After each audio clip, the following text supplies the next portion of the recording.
Ma femme m'a quitté pour son patron PDG. Elle ignorait mon fonds fiduciaire de 89 millions d'euros. Elle a emballé 10 ans de notre vie dans 2 valises hors de prix, le genre qu'elle avait acheté avec ma carte de crédit en me disant que c'était un investissement dans notre image sociale. Ce soir-là, il n'y avait plus de nôtre. Il n'y avait que son image, et elle l'a projetée vers un avenir plus brillant, un avenir qui ressemblait beaucoup à la tour de bureau où travaillait son patron, Hubert. Ma femme m'a quitté pour son patron, ignorant mes 89 millions d'euros. Elle pensait que ma passion pour les montres était une maladie, mais j'avais un secret. Abonnez-vous et likez pour découvrir ma vengeance. Regarde cet endroit, Bastien, m'a-t-elle dit, avec un geste de dégoût vers notre petit appartement que nous avions autrefois appelé notre nid. C'est petit, c'est stagnant, comme toi. Ces mots étaient froids, précis, comme des éclats de verre. J'ai besoin de plus. J'ai besoin de quelqu'un avec de l'ambition, quelqu'un qui construit un empire, pas quelqu'un qui est content de réparer des montres anciennes dans une petite boutique. Elle parlait de ma passion, mon métier d'horloger, comme si c'était une maladie honteuse. Pendant des années, elle avait trouvé ça charmant et authentique. Mais son patron, Hubert, un homme dont le sourire ressemblait à un logo d'entreprise, lui avait apparemment montré une autre définition du charme. Les sièges en cuir d'une Bentley et les week-ends à Monaco. Hubert me respecte, a-t-elle continué. Il voit mon potentiel. Il ne passe pas ses journées avec des loupes et des petites vis. Elle a ri un son sec et sans joie. Tu comprends, n'est-ce pas? Je ne peux plus vivre comme ça, c'est une question de niveau de vie. Je n'ai rien dit. J'ai juste regardé Chantal, la femme que j'avais aimée depuis l'université, se transformer en une étrangère qui parlait le langage des bilans financiers et des opportunités de carrière. Elle ne voyait qu'un simple artisan. Elle ne voyait pas l'homme qui respectait la dernière volonté de son grand-père. Mon grand-père, un industriel incroyablement riche mais discret, avait stipulé une chose dans son testament. Pour hériter de sa fortune, je devais vivre et travailler de manière autonome, sans toucher un centime du fonds fiduciaire, jusqu'à mon 35e anniversaire. Il voulait que j'apprenne la valeur de l'argent et du travail honnête, que je ne sois pas un autre enfant gâté de riches. J'avais respecté sa décision. J'avais construit ma propre vie, une vie simple que je pensais heureuse. Chantal est partie cette nuit-là. Elle a claqué la porte de notre appartement et, je suppose, la porte de ma vie simple. Elle ne savait pas que mon 35e anniversaire était la semaine suivante. Elle ne savait pas que le lendemain matin, une lettre d'un cabinet d'avocats de Genève arriverait, m'informant que les conditions étaient remplies et que le fonds fiduciaire Bastien était désormais entièrement sous mon contrôle. 89 millions d'euros. J'étais assis à ma table de cuisine, la même où Chantal avait refusé de dîner la veille parce qu'elle était trop fatiguée pour manger de la nourriture normale. Je tenais la lettre dans mes mains tremblantes. Chantal voulait un homme qui construisait un empire. Très bien, elle allait voir ce que l'on peut construire, non pas avec de l'ambition, mais avec des ressources quasi illimitées et un cœur brisé. Elle pensait m'avoir laissé dans la poussière. Elle ne réalisait pas que la poussière qu'elle voyait était en réalité de l'or. Pendant les premières 24 heures, la lettre est restée sur la table de la cuisine, à côté d'une tasse de café froid. Je la lisais et la relisais, les chiffres dansant devant mes yeux. 89 millions d'euros. Le son de la porte claquée par Chantal résonnait encore dans mes oreilles, se mêlant au silence assourdissant de notre ancien appartement. Ces mots, stagnants comme toi, tournaient en boucle dans ma tête. Elle avait raison sur un point. J'étais stagnant. J'étais resté immobile, croyant que l'amour et la simplicité suffisaient. J'avais tort. Le lendemain matin, j'ai appelé le numéro indiqué sur le papier à en-tête suisse. Une voix calme et professionnelle m'a donné rendez-vous avec un certain maître Olivier dans un bureau discret près de la place Vendôme. Ce n'était pas une tour de verre comme celle d'Hubert. C'était un vieil immeuble en pierre, avec un ascenseur en fer forgé qui grinçait à chaque étage. Le bureau d'Olivier sentait le bois ciré et le vieux papier. Il était un homme d'une 60aine d'années, avec des lunettes fines et un regard qui semblait tout comprendre sans avoir besoin de poser de questions. Il a confirmé chaque détail. Le fond était réel. L'argent était à moi. Il a posé ses mains sur son bureau et m'a demandé « Alors, monsieur Bastien, quels sont vos projets? Un yacht, une villa sur la côte ?» Je l'ai regardé droit dans les yeux. Je vais construire quelque chose, j'ai répondu. Un petit sourire a effleuré ses lèvres. Un projet ambitieux, a-t-il dit. Très bien. En sortant de son bureau, l'air frais de Paris m'a semblé différent. Les mots de mon grand-père me sont revenus. Il disait toujours « On ne construit pas un empire sur du sable, mais sur des fondations que personne ne voit. » Chantal et Hubert vivaient sur du sable, un monde d'apparence, de fêtes et de gros titres. Mon empire serait différent. Ses fondations seraient invisibles, méticuleuses, comme le mécanisme d'une montre de luxe. Ce soir-là, je suis tombé sur un article en ligne. C'était une photo de Chantal et Hubert à un gala de charité. Elle portait une robe scintillante que je n'avais jamais vue et un collier qui devait coûter plus cher que ma boutique. Elle souriait à l'objectif, sa main possessivement posée sur le bras d'Hubert. La légende disait « Le PDG Hubert et sa nouvelle partenaire, Chantal, rayonnant. Un couple puissant qui va changer la face de la finance européenne. » Un couple puissant. Le mot m'a fait l'effet d'un coup de poing. J'ai fermé l'article. J'ai ouvert un autre onglet sur mon vieil ordinateur portable. J'ai tapé le nom de l'entreprise d'Hubert, Global Invest Group. J'ai regardé le cours de l'action. Puis, avec une précision froide, j'ai ouvert un compte de courtage en ligne, transférant une somme minuscule de mon nouveau compte, juste assez pour ne pas attirer l'attention. J'ai trouvé le symbole boursier de sa société. Je n'ai pas acheté des millions d'actions. Je n'ai pas tenté de prendre le contrôle. J'ai cliqué sur « Acheter ». Quantité, une seule action, la plus petite pièce du mécanisme. La première fondation que personne ne verrait jamais. Cette seule action était un geste presque ridicule. Une goutte d'eau dans l'océan financier d'Hubert. Mais pour moi, un horloger, c'était tout. Chaque grand mécanisme commence par le mouvement d'une seule petite roue. Cette action était ma roue. Elle ne faisait aucun bruit, ne créait aucune vague, mais elle était connectée, en silence, à l'ensemble du système. Pendant une semaine, je n'ai rien fait d'autre. Je me suis levé, j'ai ouvert ma boutique, j'ai réparé des montres suisses compliquées avec des pincettes et une loupe, et le soir, je rentrais dans mon appartement vide et je regardais le cours de cette unique action. Puis j'ai rappelé Maître Olivier. « J'ai besoin d'informations », lui ai-je dit au téléphone, ma voix plus ferme que la semaine précédente. « Je veux tout savoir sur Global Invest Group, pas les informations publiques. Je veux connaître les fissures dans les fondations. » Il y a eu un silence à l'autre bout du fil. Puis il a simplement dit « Je connais quelqu'un, un homme très discret. Il s'appelle Marcel. Il est le meilleur. » 2 jours plus tard, j'ai rencontré Marcel dans un petit café près du canal Saint-Martin, loin des quartiers d'affaires luxueux. Il ne ressemblait pas à un détective de film. C'était un homme d'une 50aine d'années, avec des vêtements simples et un air fatigué. Il aurait pu être comptable ou professeur. Il a commandé un café noir et n'a pas dit un mot avant que le serveur ne soit reparti. Maître Olivier m'a dit que vous étiez intéressé par la solidité d'un certain bâtiment, a-t-il commencé en parlant par métaphore. J'ai apprécié sa prudence. Je suis l'ingénieur qui vérifie les fondations. Je veux savoir où se trouvent les points faibles. J'ai répondu directement. Chaque investissement, chaque partenaire, chaque dette cachée. Je veux la carte complète de la machine. Marcel a hoché la tête lentement. Cela coûte cher. L'argent n'est pas un problème, ai-je dit, et pour la première fois, j'ai senti le poids de ces mots.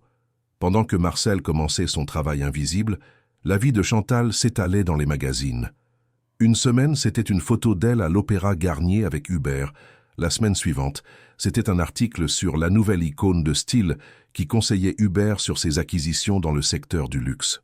Elle portait des vêtements que je n'aurais jamais pu lui offrir et affichait un sourire radieux, le sourire de quelqu'un qui a gagné. Elle pensait jouer aux échecs, mais elle ne voyait même pas le vrai plateau de jeu. Mon grand-père disait toujours « On ne construit pas un empire sur du sable, mais sur des fondations que personne ne voit. » L'empire d'Hubert et Chantal était une magnifique construction de sable, brillante sous le soleil des médias. 3 semaines plus tard, Marcel m'a appelé d'un numéro inconnu. « J'ai quelque chose, a-t-il dit.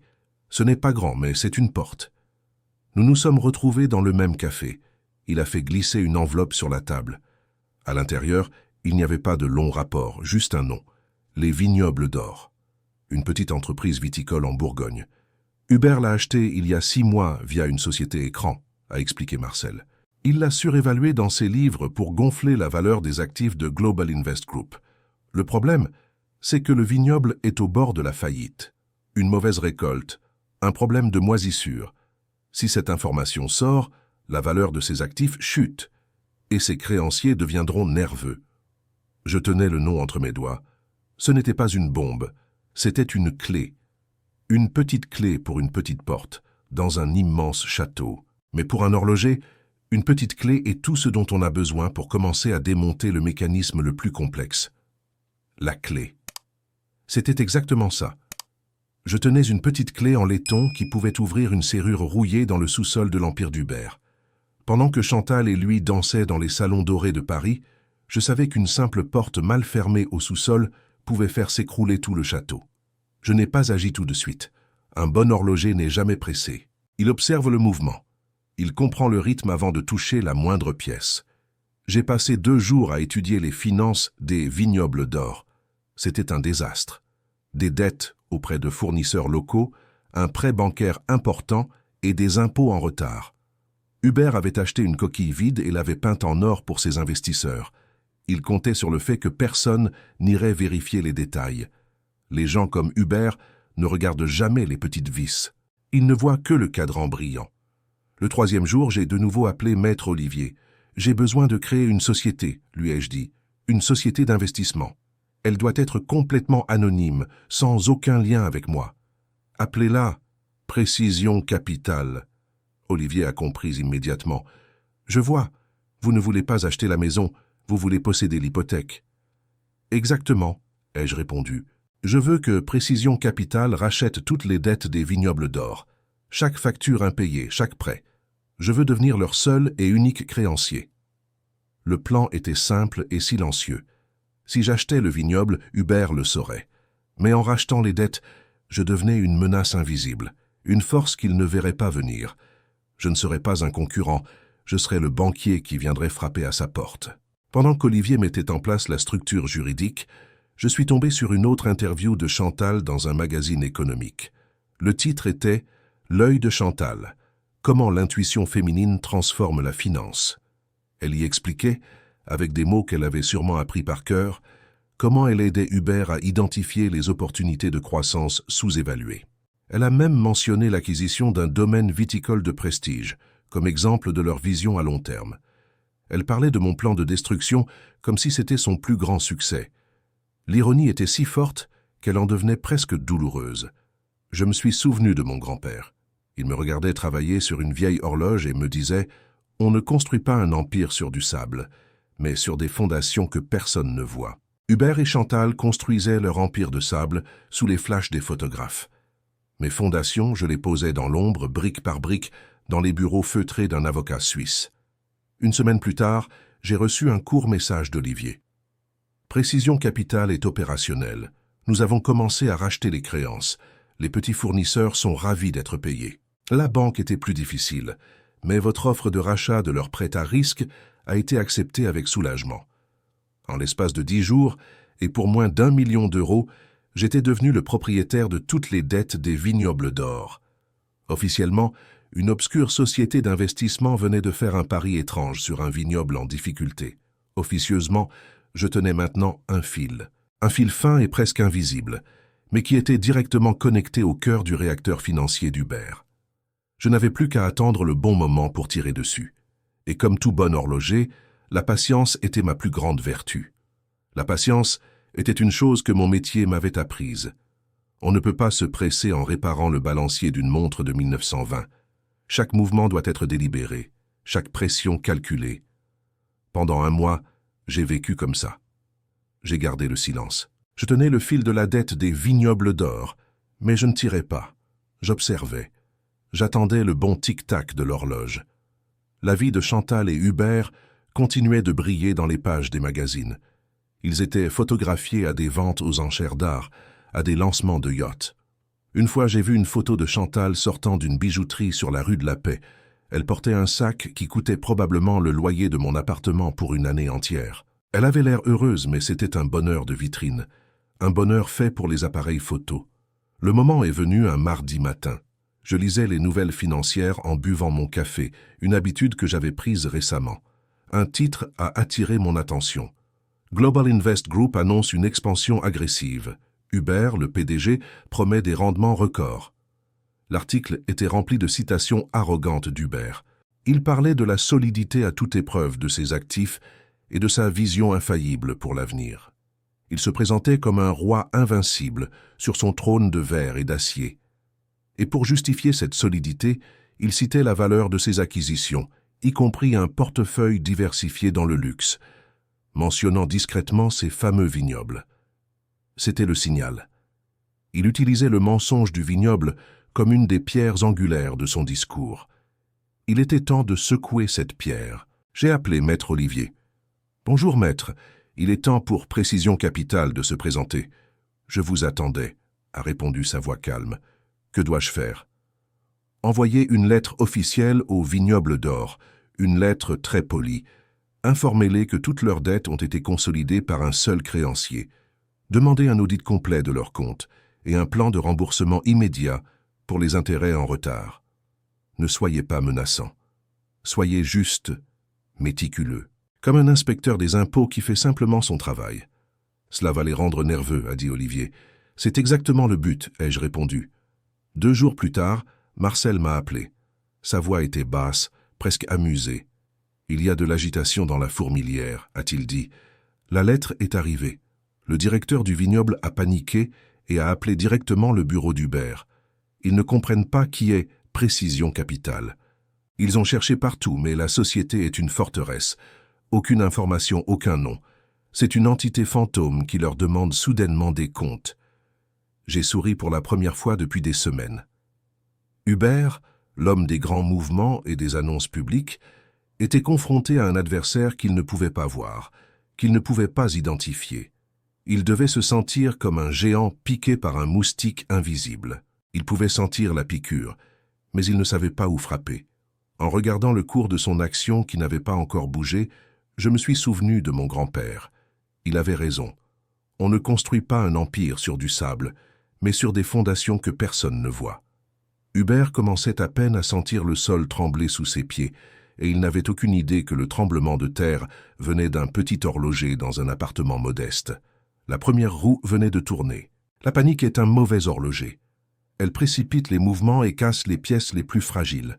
Pendant 3 jours, d'après les rapports de Marcel, c'est exactement ce qui s'est passé dans les bureaux de Global Invest Group. Hubert était furieux. Il ne comprenait pas comment une entité sortie de nulle part pouvait ainsi défier son autorité.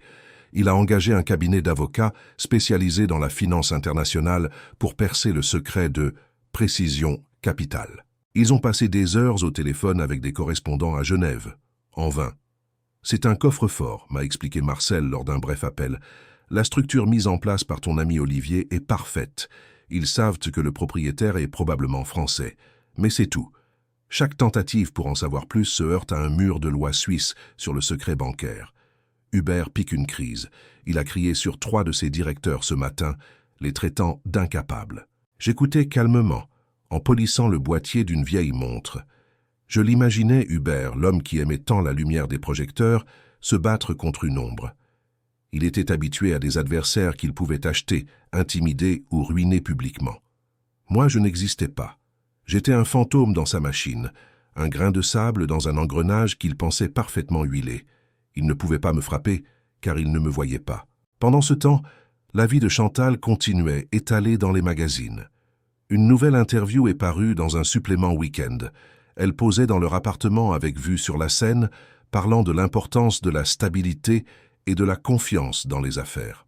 « Hubert et moi, nous construisons sur du roc », disait-elle avec un sourire parfait. « Nous vérifions chaque détail, car nous savons que les fondations sont essentielles. » L'ironie était si délicieuse. Elle parlait de fondations solides, alors que je m'apprêtais à faire trembler le sol sous ses pieds. Après une semaine de silence de leur part, j'ai décidé qu'il était temps de tourner la vis d'un cran.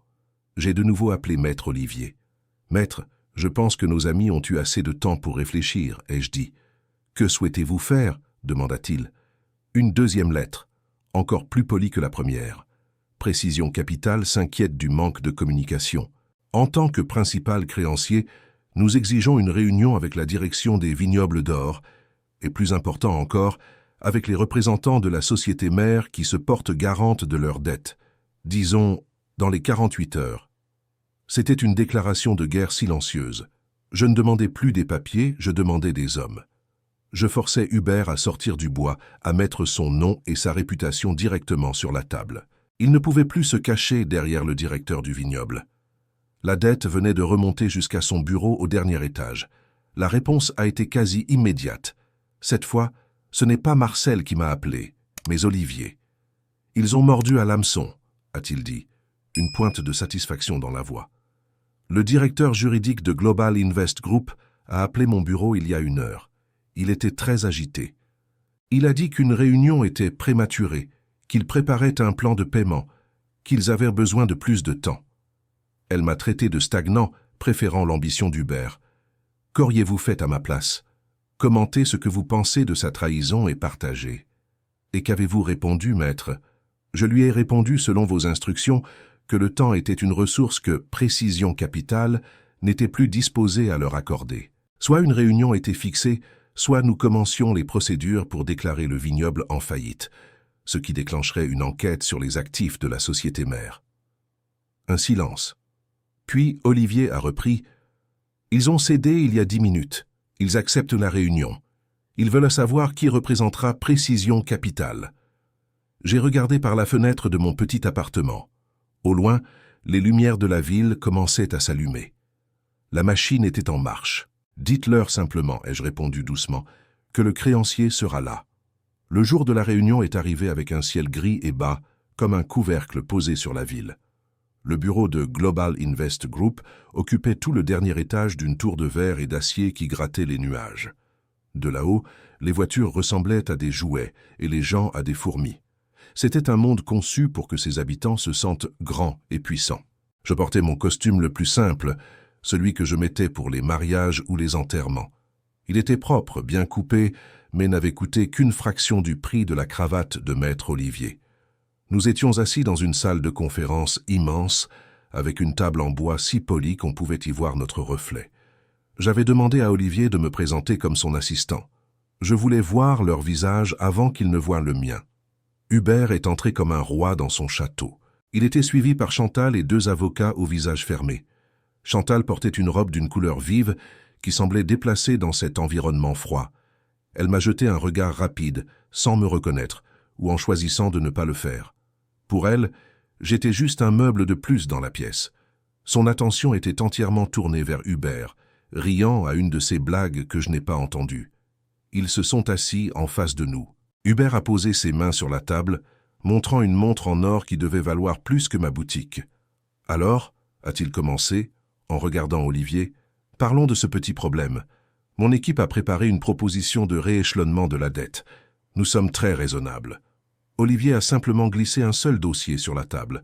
« Nous ne sommes pas ici pour discuter d'un rééchelonnement, monsieur. » L'un des avocats de Hubert a pris la parole. « Votre client à Précision Capital doit comprendre que les vignobles d'or sont un investissement à long terme. Un peu de patience est nécessaire. » C'est à ce moment que j'ai pensé à ce que mon père, horloger lui aussi, disait toujours « Chaque engrenage a sa place. Déplaçant un et toute la machine s'arrête. » Je regardais leur visage confiant et je savais que j'étais l'engrenage qu'ils n'avaient jamais vu venir. Hubert a soupiré avec impatience. « T'as écouté, nous n'allons pas y passer la journée. Qui est derrière Précision Capital? Je veux parler aux décideurs, pas aux intermédiaires. » Olivier a tourné la tête vers moi, un très léger sourire aux lèvres. « Le décideur est dans cette pièce. » Hubert a froncé les sourcils, regardant autour de lui comme s'il cherchait une caméra cachée. Son regard s'est finalement posé sur moi, l'assistant silencieux dans le coin. Il y a eu un long silence. Chantal a été la première à comprendre. J'ai vu la couleur quitter son visage. Ses yeux se sont écarquillés et sa bouche s'est entr'ouverte. Le puzzle impossible venait de s'assembler dans son esprit. « Bastien » a-t-elle murmuré, le mot à peine audible. Hubert a suivi son regard. Il a ri. Un rire court et méprisant. « Vous ? L'horloger ? C'est une blague ?» Je me suis levé lentement, j'ai ajusté ma veste et je me suis approché de la table. J'ai regardé Hubert droit dans les yeux. Son rire s'est éteint. « Bonjour, Hubert. »« Bonjour, Chantal, » ai-je dit calmement. « Je suis Précision Capital. » Le choc sur leur visage était plus satisfaisant que tout ce que j'aurais pu imaginer. La mâchoire de Hubert s'est crispée. Chantal ressemblait à un fantôme. Les deux avocats échangeaient des regards paniqués. Le roi était nu et il venait de s'en rendre compte. « Ce n'est pas une négociation, » ai-je continué, ma voix toujours aussi posée. « C'est une notification. » Le silence dans la salle était lourd, comme l'air avant un orage. Le visage de Hubert est passé du rouge de la colère au blanc de l'incrédulité. Il a essayé de rire à nouveau, mais le son s'est coincé dans sa gorge. « C'est absurde », a-t-il finalement réussi à dire en secouant la tête. « C'est une sorte de mauvaise blague. Vous n'avez pas l'argent pour acheter un café, encore moins ma dette. » Il s'est tourné vers ses avocats, cherchant du soutien. « Faites quelque chose, sortez-le d'ici. » Les deux hommes en costume semblaient perdus. Ils se chuchotaient des choses, feuilletant leurs papiers sans vraiment les voir. Leur confiance s'était évaporée. Olivier n'a pas bougé. Il a simplement poussé un autre document sur la table, le faisant glisser jusqu'à ce qu'il s'arrête juste devant Hubert. « Ceci est l'acte de vente de la dette principale des Vignobles d'Or à Précision Capital », a dit Olivier d'une voix neutre. « Signé il y a 3 mois. Et ceci, il a ajouté un autre papier, est le document qui montre que Précision Capital a aussi racheté les dettes de vos 3 plus gros fournisseurs. Vous nous devez de l'argent de tous les côtés, Hubert. » Hubert a regardé les papiers, ses yeux parcourant les lignes sans comprendre. Il était comme un roi qui découvre que son château est fait de sable. « Comment ? Quand ?» a-t-il balbutié. Je me suis penché en avant, posant mes mains sur la table, imitant sa posture arrogante du début de la réunion. « Vous étiez trop occupé à impressionner ma femme avec des week-ends à Monaco, » ai-je dit doucement. « Pendant que vous jouiez au grand patron, vous ne regardiez pas les fondations de votre empire. Vous avez emprunté trop d'argent, trop vite. Vous pensiez que personne ne le remarquerait. » Mon regard s'est tourné vers Chantal. Elle était figée, sa main à moitié levée vers sa bouche. Elle ne me regardait pas, moi, l'homme qu'elle avait quitté. Elle regardait son avenir, son empire, s'effondrer devant ses yeux. Elle avait parié sur le mauvais cheval et elle le comprenait enfin. L'appartement qu'elle avait trouvé si petit et stagnant lui semblait probablement un palais maintenant. « Nous ne voulons pas rééchelonner la dette », a continué Olivier, son ton devenant plus dur. « Nous exerçons notre droit de créancier majoritaire. Nous demandons le paiement intégral, immédiatement. Comme vous n'avez pas les 27 millions d'euros de liquidité, nous prenons le contrôle des actifs, c'est-à-dire les vignobles, la marque, tout. » L'un des avocats de Hubert a protesté faiblement. « Vous ne pouvez pas faire ça. Nous allons contester. »« Contestez, si vous voulez, » a répondu Olivier en haussant les épaules. « Chaque document est parfaitement légal. Votre client a signé chaque contrat, chaque prêt. Il a lui-même creusé ce trou. Monsieur Bastien n'a fait que le remplir d'eau. » Hubert a finalement relevé la tête. Son visage n'était plus arrogant. Il était vide. Il m'a regardé et pour la première fois, il ne voyait pas un simple horloger. Il voyait l'architecte de sa ruine. « Pourquoi ?» a-t-il demandé sa voix rauque. « Vous avez pris quelque chose qui m'appartenait, » ai-je répondu calmement. « Je prends simplement quelque chose qui vous appartient. La différence, c'est que ce que vous avez pris n'avait aucune valeur. Ce que je prends, par contre, je n'ai pas fini ma phrase. J'ai laissé le silence faire le travail. Le silence qui a suivi ma phrase était total. On aurait pu entendre une épingle tomber sur la moquette épaisse et chère du bureau de Hubert. Il s'est affalé sur sa chaise, le corps soudain vidé de toute son arrogance.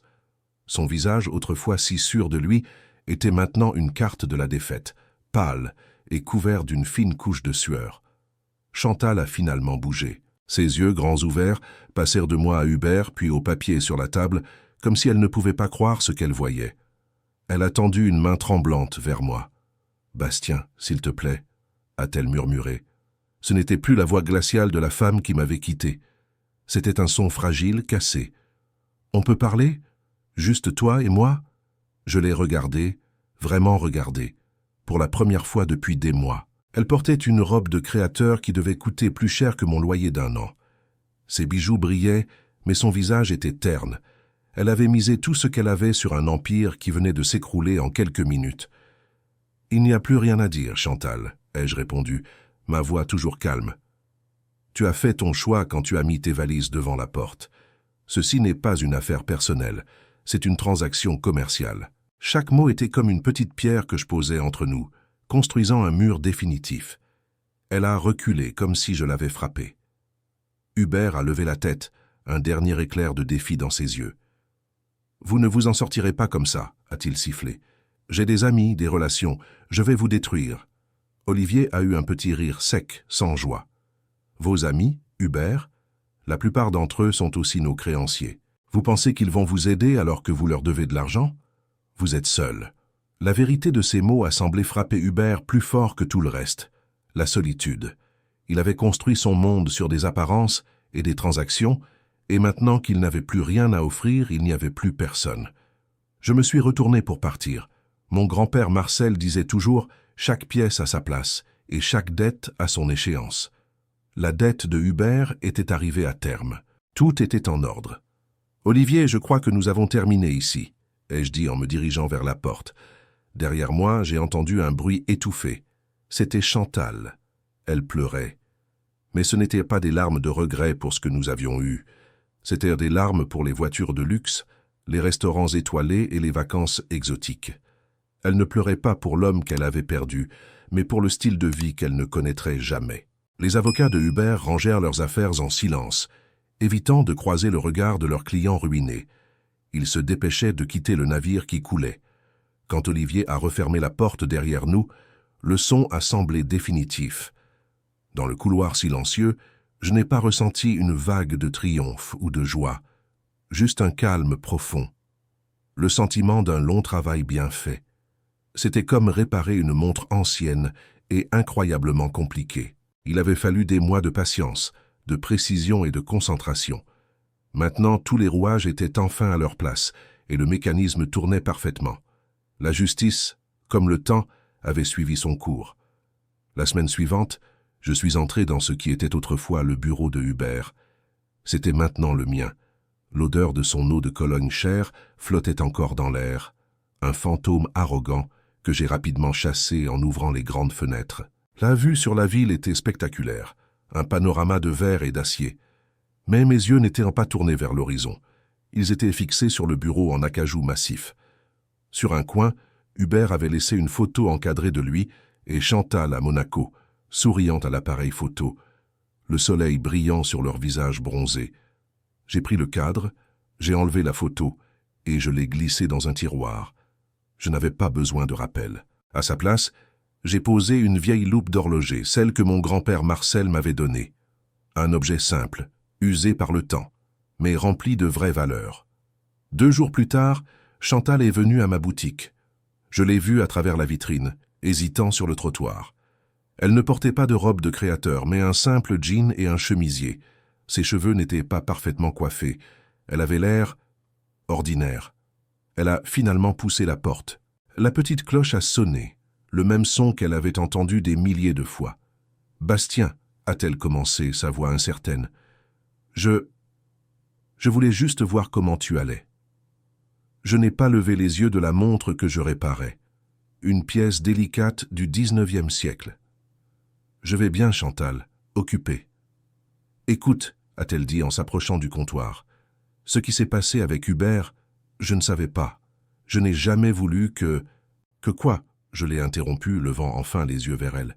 « Que les conséquences de tes choix te rattrapent. Tu as choisi l'ambition, le pouvoir, l'argent. Tu as eu tout ça pendant un temps. Les transactions ont des termes et les vôtres sont arrivées à échéance. » Des larmes ont commencé à couler sur ses joues. J'ai fait une erreur, une terrible erreur. Je pensais à nous, à notre vie. Je me suis souvenu de nos débuts, de nos rêves. « Non !» ai-je répondu calmement, sans colère. « Tu t'es souvenu d'un compte en banque. Tu ne pleures pas pour moi, Chantal. Tu pleures pour ce que tu as perdu. Il y a une grande différence. » Elle est restée silencieuse, sachant que j'avais raison. Elle a fait demi-tour et est partie sans un autre mot. La cloche a sonné à nouveau, marquant la fin définitive de notre histoire. Le lendemain, alors que Olivier me conduisait à une réunion, j'ai vu Hubert. Il était assis sur un banc public, lisant un journal. Il portait un costume froissé, le même qu'il portait le jour où tout s'est effondré. Il avait l'air plus vieux, plus petit, Un homme qui avait atteint le sommet et qui avait découvert qu'il n'y avait rien là-haut à part le vide. Nos regards se sont croisés un instant à travers la vitre de la voiture. Il n'y avait pas de haine dans ses yeux, juste une immense lassitude. Puis il a baissé la tête et a continué sa lecture. Ce soir-là, je ne suis pas rentré dans mon nouvel appartement luxueux. Je suis retourné à ma boutique. J'ai fermé la porte, j'ai allumé ma petite lampe de travail et je me suis assis à mon établi. Le doux tic-tac des horloges remplissait le silence. J'ai pris la montre du 19e siècle et j'ai délicatement remis le dernier rouage en place. Le mécanisme s'est mis en marche, parfaitement synchronisé. Mon grand-père Marcel avait raison. Chaque pièce a sa place et chaque dette a son échéance. Tout était enfin en ordre. Et pour la première fois depuis longtemps, j'ai ressenti une paix profonde. Pas la paix de la richesse, mais celle de l'équilibre retrouvé. De ma boutique à la chute d'Hubert, j'ai retrouvé l'équilibre. Mon grand-père avait raison. Qu'avez-vous pensé de ma résolution? Abonnez-vous pour plus d'histoires de justice.